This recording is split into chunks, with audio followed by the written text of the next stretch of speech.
이렇게 그 사고력을 좀 키워야 된다라고 하는 거는 우리 사고력 키워야 되잖아요. 근데 사고력 키워야 되는 거는 물론 여러 가지 많은 경험, 어떤 문제 경험을 많이 해보는 것도 좋지만 단 한 번의 통찰로 모든 사고력이 확 뚫릴 수가 있어요, 선생님들이. 그래서 특히나 어떤 또 재수하는 선생님들 같은 경우는 초수 선생님들도 그런 선생님도 계시겠지만 내가 어느 정도 공부는 많이 해놨단 말이에요. 많이 해놨는데 문제만 보면은 자꾸 틀려요. 틀리고 이거 사고력이 문제다 이렇게 생각을 하시잖아요. 내가 뭘 더 해야 될까라고 자꾸 생각하시겠지만 제 생각에는 뭘 더 할 거는 없고 뭘 더 할 건 없어요. 선생님들이 더 할 건 없고 그냥 가지고 있는 것 안에서 지금 현재 많이 가지고 있다라고 한다면 재수 선생님이든 뭐 초수 선생님도 대학에서라든가 아니면 1, 2월에도 공부한 것도 있잖아요. 그래서 그래 공부한 거 가지고 있는 것을 구슬로 꿰야 되거든요. 선생님들께서 구슬을 잘 꿰어서 그 안에서 사고력이라는 어떤 통찰을 얻으신 다음에 그 통찰을 얻으면은 그 사고력이라는 건 마치 그냥 도구인 거예요, 선생님들. 그냥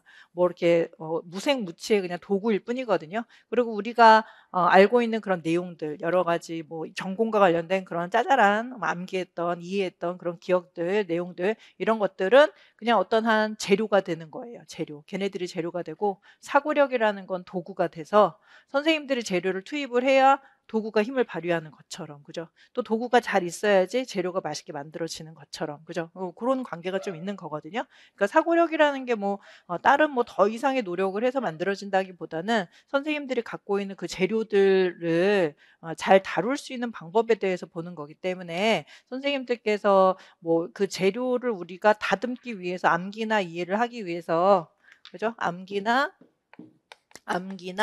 이해를 하기 위해서 우리 많은 노동을 했단 말이에요. 노가다를 했어요. 그죠? 노동을 했어요. 노동을 했죠? 노동을 하는 건데 사고력 같은 경우는 노동이라고 하기가 좀 힘들어요, 선생님들. 노동이라고 하기보다는 좀 약간 화이트 칼라 같은 그런 느낌이죠. 물론 화이트 칼라도 노동은 노동이지만은 조금 약간 통찰해야 돼요. 얘는 통찰하고 지켜봐야 되고 또 분석해야 되는 그런 과정이 있어야 되는 거거든요. 그래서 선생님들께서 이제 이번에 논술 시간은 제가 1, 2월도 그렇게 좀 말씀을 드렸는데요. 제가 1, 2월 같은 경우도 어떻게 설명드렸냐면 예전에 제가 1, 2월에서는 사고력과 관련해서는 제가 항상 몇 년 전서부터 계속 얘기를 해드렸거든요. 제가 아까도 유튜브 보고 왔는데요. 제 강의 유튜브를 제가 몇 년 전에 내가 뭐라고 했나 이걸 한번 본 거예요. 그래서 봤더니 몇 년 전서부터 제가 사고력이 중요하다. 요즘 시험에는 사고력 없으면은 암기해도 문제 풀 수 없으니까 우리 사고력 키웁시다. 뭐 이런 식으로 했는데요. 근데 이제 선생님들이 제가 아무리 말씀을 드려도 그냥 이해 암기에 많은 시간을 좀 많이 들이셨던 것 같아요. 그냥 원래 우리가 임용 공부라는 건 이렇게 하는 거야. 그래서 그렇게 많이 좀 하셨던 것 같거든요.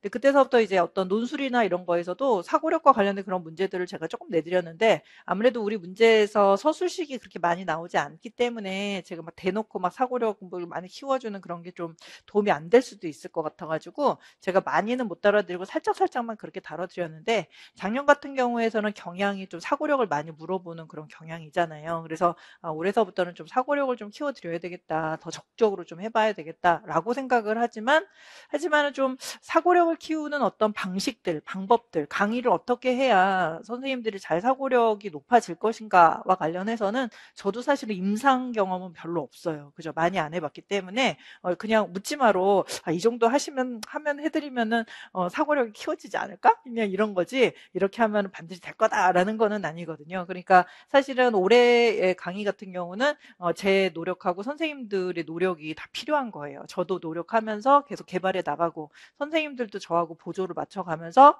성과를 내주셔야 되는 거죠. 뭔가 성과를 내주시면 제가 이렇게 했더니 이 정도 성과가 나와서 이렇게 합격을 잘하더라. 이렇게 저 임상의 어떤 그 경험이 쌓여서 내년에 더 좋은 강의 할 수 있잖아요. 선생님들 물론 안 만날 테지만 안 만나요. 안 만날 테지만 내년 선생님들하고 더 좋은 강의도 할 수 있고 하잖아요. 그래서 올해는 제가 좀 약간 고민을 좀 했거든요. 어떻게 하면 좀 더 사고력을 좀 많이 키워드릴까라고 해서 그래서 작년하고 조금 사실 논술이 좀 달라진 게 있어요. 그래서 논술 같은 경우는 이제 선생님들 사례 같은 거를 제가 다 모아다가 틀린 거를 다 지점을 다 한 다음에 그 틀린 거를 이렇게 틀렸다는 거 틀린 거의 사례를 되게 많이 보여드리면서 이런 식으로 쓰시면 안 됩니다. 이런 식으로 제가 수업을 했거든요.